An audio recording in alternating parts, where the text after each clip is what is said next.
Star hero birthday వచ్చిందా? టాలీవుడ్ లో re release హంగామా మొదలవుతుంది. లేదా సినిమాకు ఉన్న క్రేజ్ వల్ల మళ్ళీ థియేటర్లకు వస్తూ ఉన్నాయి. మొదట ఈ ట్రెండ్ గురించి ఎవరు పెద్దగా పట్టించుకోలేదు. కానీ రాను రాను ఈ ట్రెండ్ కొత్త సినిమా వసూళ్లను దెబ్బ కొట్టడం ప్రారంభించింది. భైరవం రిలీజ్ అయిన రోజే కలేజాను రీ రిలీజ్ చేస్తే కొత్త సినిమా కంటే ఎక్కువ వసూళ్లు వచ్చాయి. దాంతో హీరోల్లో రీ రిలీజ్ విషయంలో భయం మొదలైంది. సినిమా ఇండస్ట్రీలో క్లాషెస్ కామన్, కానీ కొత్త సినిమా పాత సినిమా క్లాష్ ఇప్పుడు తెలుగు సినీ పరిశ్రమలో హాట్ టాపిక్ గా మారింది. ఎప్పుడైతే ఖలేజా రీ రిలీజ్ భైరవం కంటే ఎక్కువ వసూళ్లను రాబట్టిందో హీరోలో కూడా రీ రిలీజ్ సినిమా విషయంలో జాగ్రత్తగా ఉండాలనే ఆలోచన మొదలైంది. భైరవం హీరో మంచు మనోజ్ వీకెండ్ లో రీ రిలీజెస్ పెట్టుకోవద్దంటున్నాడు.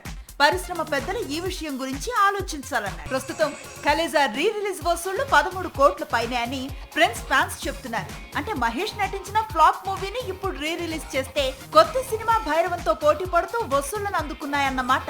ఇది చిన్న విషయం కాదు. అసలు టాలీవుడ్ లో రీ రిలీజ్ ట్రెండ్ మొదలు పెట్టిందే మహేష్ ఫ్యాన్స్. పోకిరిని రీ రిలీజ్ చేసి సూపర్ హిట్ చేశారు.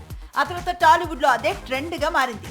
రీ రిలీజ్ కు కోట్లు కురిసే ట్రెండ్ మొదలైంది. గత వారం ఖలేజా, అంతకుముందు జగదేక వీరుడు, అతిలోక సుందరి, మరికొద్ది రోజుల్లో అతడు, ఆ తర్వాత బాహుబలి, పైగా 2 భాగాలను కలిపి ఒక్క భాగంగా బాహుబలిని తీసుకొస్తారట.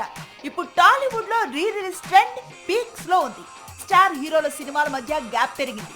దీంతో అభిమానులు రీ రిలీజెస్ చూసుకొని ఆనందపడుతున్నారు.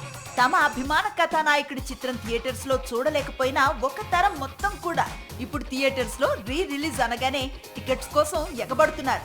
అందుకే ఈ స్థాయిలో వసూళ్లు వస్తున్నాయి. మంచు మనోజ్ లాంటి హీరోలు వీక్ స్టార్టింగ్ లో రీ రిలీజ్ పెట్టుకోవాలంటున్నారు. కానీ ఇండస్ట్రీలో మాత్రం రీ రిలీజ్ వల్ల పరిశ్రమకు మేలు జరుగుతోందని, థియేటర్స్ కాస్త కళకళలాడుతున్నాయని, పైగా అన్ని రీ రిలీజెస్ కు ఇలాంటి క్రేజ్ కనిపించదు కదా అని ప్రశ్నిస్తున్నారు. పైగా రీ రిలీజెస్ కొత్తగా ఆడుతున్న చిన్న సినిమాలపై, పెద్ద చిత్రాలపై అంటే కోర్టు లాంటి సినిమా వసూళ్లకు అడ్డుపడినప్పుడు ఆలోచించాలి, కానీ ఇప్పుడు కాదని చెప్తున్నారు. మొత్తంగా re release trend single screens కు ఎంతో కొంత సహాయపడుతుందనేది ఎగ్జిబిటర్లు, డిస్ట్రిబ్యూటర్లు చెప్పుకొస్తున్నమాట.